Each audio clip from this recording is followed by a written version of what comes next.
Hey, what's up, Design and Draw? Welcome to your first official art project, hands-on art project of the session. We're going to be doing something called the Creativity Grid. Now, what is creativity? That's kind of the basic question in art. It's the one that people come into class really not knowing much about. You hear the term creativity, you think outside the box, you think unusual, maybe weird. Uh, Innovative is another word that comes to mind. So there's a lot of synonyms that people use for creativity. But what we're going to get at in this session is what exactly does that mean? We're going to try and pin it down a little bit more than a lot of people take the time to do. Creativity is something that is kind of misconceived by a lot of people as only belonging to art class, but creativity can be something that you use in music. It can be something you use in science. It can be something you use in writing. Engineers have to be creative. Basically, what it boils down to with creativity is you're trying to identify a problem and come up with a new solution for it.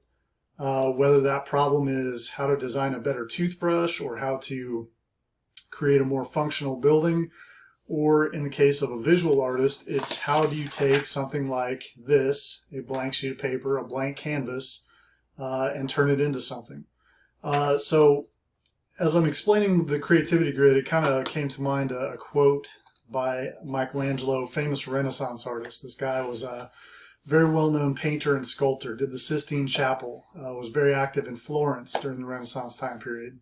And there's a quote by him that essentially says that every block of marble has a statue within it. It's the artist's job to see that statue and remove the parts of the marble to show the statue within. I'm kind of paraphrasing, but as you can see on the screen, it's attributed to Michelangelo, and it kind of talks about the creative thinking and inspiration that kind of leads to some of these innovative, creative, new and original, wonderful things that you see with visual art. So what is the creativity challenge all about? Basically what we're going to do is, like I just said, define what creativity is. In the case of a visual art class, you're looking at that blank piece of paper and you're trying to determine what it could be or what you want it to be. Artists use visual images and art as a way to express themselves, to get ideas out where people can sort of see them and think about them. And so the solution that you come up with for these creative problems that you're presented with are going to be entirely yours. They're going to be very unique and individual depending on your own experiences and background and your thoughts and your feelings and everything else. All right, so your challenge in this case, this quick little introductory activity that we're going to do, you're going to take something very basic, not a blank piece of paper, but if you look at the PDF document attached in this folder, you'll see a grid of little symbols and weird shapes and lines that look something like this. And we're going to put it through your own creative filter and see what that grid of unusual little symbols could be. All right. So this page, as the screen says, is the beginning of a drawing. Each line and shape could be the beginning of an actual representational thing, or it could be something that you put into an abstract creative design. We'll take a look at a couple of examples in a minute. You need to make sure that you fill the entire paper, so I want you to use the entire surface. Don't constrict yourself to staying within the grid. And then you can add shading or color with colored pencil, with marker, with pencil, whatever you have in your supply kit or at home. Make sure you take your time. This is your first hands-on assignment, so craftsmanship is going to be, I'm going to be looking at that, and I want you to really make sure that you present whatever your skill set is right now as best you can on this first assignment.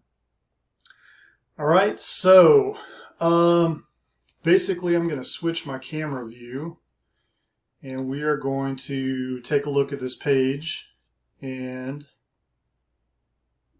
we're going to show you how to get started with this so that if you have a hard time being creative, or if you haven't tried to practice creativity in a while, you kind of know where to begin.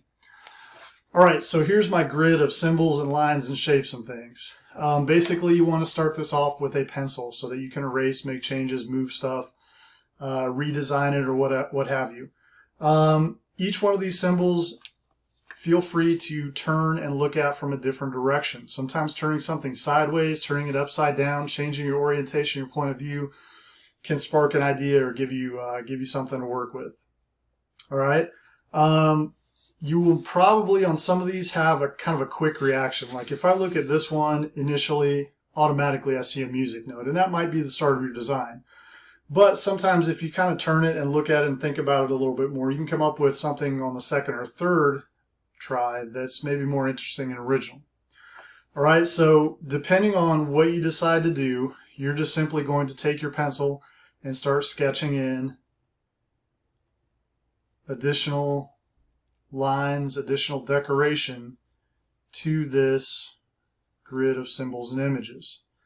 At this point, there's really no set rules about what it's supposed to look like. I don't care if you make it realistic or if you make it abstract. You're just trying to kind of relax, take a deep breath, kind of let your brain go into autopilot a little bit. It's almost like a doodle that you might do if you were kind of absentmindedly drawing while you were talking on the phone or something like that. Now, as you continue to draw things in, they're going to collide with these other little symbols and things, and you're going to have to decide what you may want to do with them. So, depending on what your idea was, that may affect what you can do with some of these other little clues. All right, so I'm just going to go ahead and sketch in a few things to kind of give you an idea to get started. Then we'll take a look at a few finished examples. All right, so I'm going to continue sketching in pencil until I'm happy with my idea and I've got it kind of fleshed out. And I've got my page filled in so that I followed the instructions and the parameters, gone out to the edges, kind of filled it in with decoration and detail. And then I'm going to go back and finish it off with some of those supplies that came in your supply kit. So it may be that you use watercolors. It may be that you use colored pencils. It may be that you do this all in pencil and shade it with grayscale and black and white. But whatever you choose to do, I just want you to kind of relax, be creative, brainstorm a little bit, and sort of go through the mini process of creative thinking and problem solving so that you can determine what that series of clues is supposed to be, kind of like Michelangelo with the block of marble. All right, so switching my view back.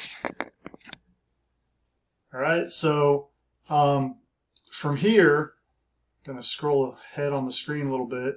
You can see a couple examples that have been fully completed by students in past classes. All right, there may be some items in your creativity grid that are super realistic and representational, like this highly shaded eyeball, or it could be a series of patterns and abstract things like the design you see here. This person chose to turn the clues into an entire scene. We've got kind of a cat scratching the page and a bird, castle, trees, little landscape, and some clouds. So they sort of unified the entire thing into a single picture. Yours might be a series of different pictures.